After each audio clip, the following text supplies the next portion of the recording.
Just an FYI, my voice, my body, and my clothes do not define my gender. Please stop purposely misgendering. Being a real man means being tough, strong, and definitely not girly or sensitive.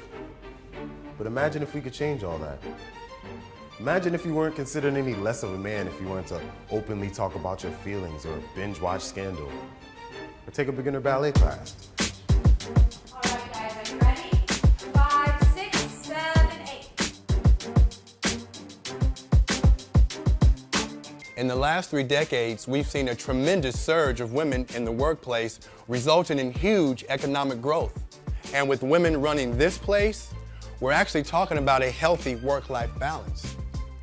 And now we have time for our hobbies. Hey Frank, need help with that pearl stitch? Research shows that couples who split the chores at home actually have more and better sex. The more we can dismantle our rigid ideas about how women look, act, and exist in the world, the more we should be able to do the same for men. Right, bros? Hey, did you guys know that countries that are closest to gender equality also have the happiest people? Guys, look! Oh! Can you accept this, Rose? Yeah!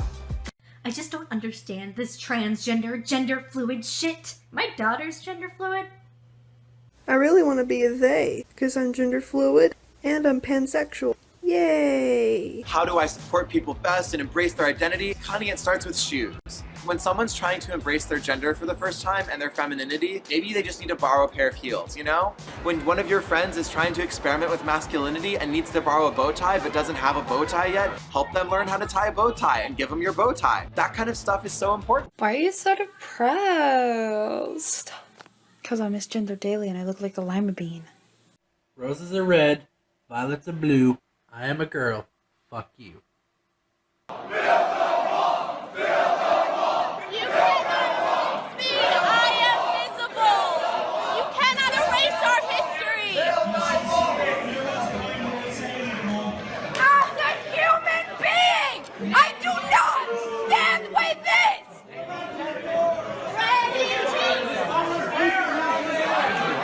I want to talk about freedom of speech.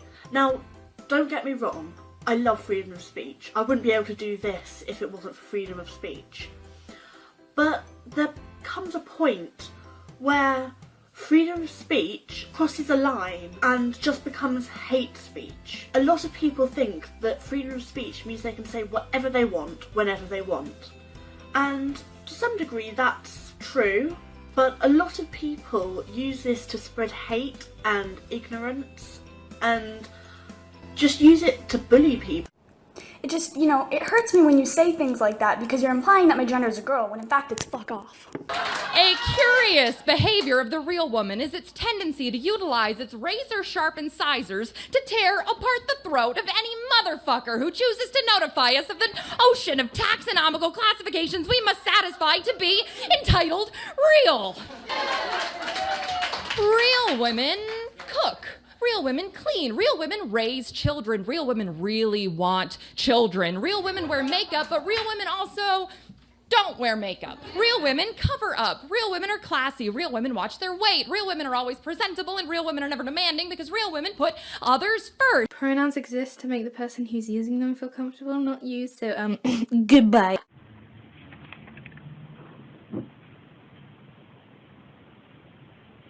Why are you blaming artists for something that bad people did?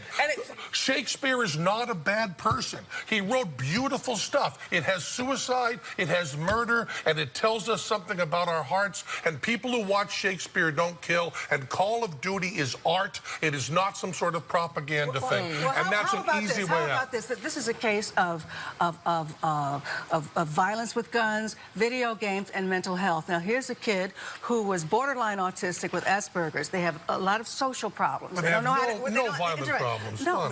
Autistic kids are usually victims. My point is that if you sit this kid in a room all day shooting people, if they have no social skills... How do you know that? Because it's been... Well, he ain't no social skills. It's been reported. There's no evidence that Asperger's syndrome people go violent from playing games. You have not one data point of evidence on that. I'm not saying that. Well, you just said it. Well, let me try to be clearer. Please. Here's a person who has troubles figuring out what's social and what's not. And he's inundated with shoot, shoot, shoot, shoot. And then a little plan comes across, well, maybe I'll just go to school and shoot people. No, you've just done cause and effect where it doesn't exist. There's no guilt. There's no guilt. There's no conscience. That's not true that there's no guilt and no conscience. He wouldn't make eye That's not contact with his Asperger's. barber. Please don't tear those people apart. I have good friends with Asperger's. They have conscience. They have empathy. All of that is not true. You're spreading lies about people who are part of our society and that we need to love and take care of. Remember that time when making rape jokes and jokes about sexual violence against women was funny?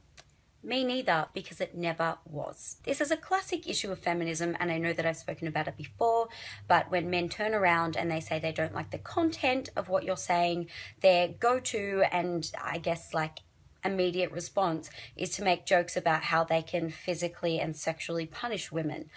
You know, rape jokes, punching them in the face, hospitalizing them. I mean, I feel like if that doesn't signify a need for feminism, when that's a man's go-to response, along the same sort of line is when men do this wonderful thing of gaslighting, and they think that they're taking the moral high ground and probably are not even aware that the way they're phrasing themselves is gaslighting and is part of gender inequality, but essentially turning around and saying, you know, I think that if you do this, it will show, you know, substance of character on your part, or if you partake in a constructive, calm conversation with me, it'll demonstrate to me that, you know, you're really quite capable of having a mature conversation. Like, it's just crazy.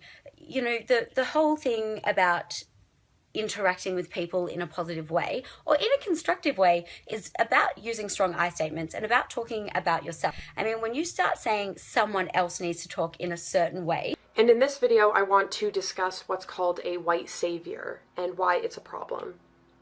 So a white savior is a common trope used in books, films, and as a way of interpreting actual history. It's also a perspective shared by many white people as we move through the world. So in the simplest terms, it's when a white character or person rescues people of color from their oppression. So the white savior is portrayed as the good one, the one that we're meant to identify with as we watch or read these narratives, and they usually learn lessons about themselves along the way. There are many problems with this kind of narrative, some of which I'll go over. For instance, it racializes morality by consistently making us consistently identify with the good white person, saving the non-white people who are given much less of an identity in these plot lines. It also frames people of color as being unable to solve their own problems. It implies that they always need saving and that white people are the only ones competent enough to save them. I also wanted to go over being a white savior in your own life. So as white people, we can very easily slip into this role even if we have good intentions. So think of all those pictures of you or your white friend on a volunteering trip to Africa, surrounded by smiling black children in the center, positioned as the hero. That's largely what these trips amount to. So not only an attempt to Americanize one's surroundings by teaching English and often Western religious practices, but to embody this white savior that we've internalized from the narrative trope that I just discussed. So again, even if your intentions on this trip were pure and good, you can still recreate a harmful trope nonetheless. And this also applies to white teachers who are eager to enter these racialized or low-income schools and live out the narratives that they've seen in movies like Freedom Writers or similar plotlines. So we assume that we can bring these life-changing revelations about their potential, reveal to these children the possibilities of a better life. We, white people, tend to overlook our saviorism. We want to be heroes, but we end up victimizing people of color in the process. Ultimately, though, going to various countries in Africa as a white volunteerist or teaching in a racialized community, white people take on this role of an outsider there for a short time. And we have to be realistic about the limitations of our efforts and never forget our privileges going in. So even when our intentions are good, we can still contribute to this white savior narrative that centers us as hero over and over and over again.